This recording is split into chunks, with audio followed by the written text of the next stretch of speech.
Bueno, gente del canal de YouTube, estamos en un nuevo video tutorial de cómo cambiar el sonido a tu auto de R-Factor.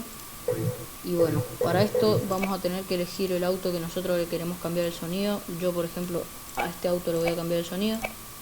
Le voy a poner cualquier sonido para el tutorial y bueno, vamos a ver.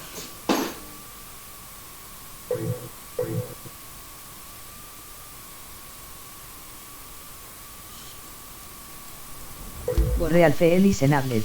vamos a ver. Este es el auto que yo le quiero cambiar el sonido.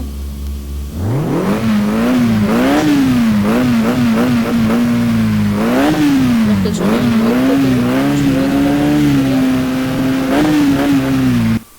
Y bueno, para esto hace falta que salgamos del menú. Ya escuchamos el sonido que tenía. Ahora vamos a ponerle un sonido mejor, o cualquier sonido que ustedes quieran.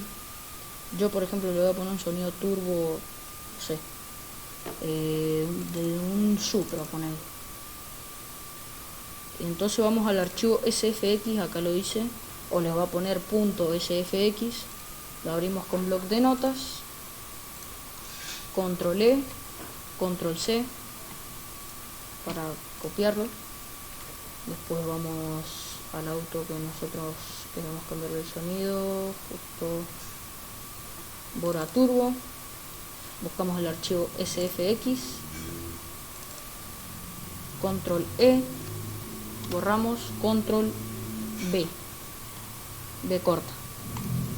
Entonces guardamos y ahora volvemos al juego, lo vamos a probar y vamos a ver qué tal nos salió esto, que siempre sale, así que tranquilos, les va a salir. Real Si no le Feliz sale en la Ablet. primera, le sale la segunda o a la tercera. Después que ya el sonido cambió,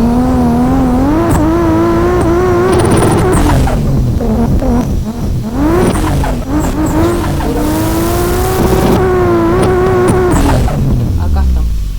Ya el sonido del turbo se lo incluimos porque es el sonido del Supra, que ya lo trae. El sonido del Supra que nosotros le pusimos, como podemos ver, es lo más fácil que pueda haber y no nos complicamos tanto.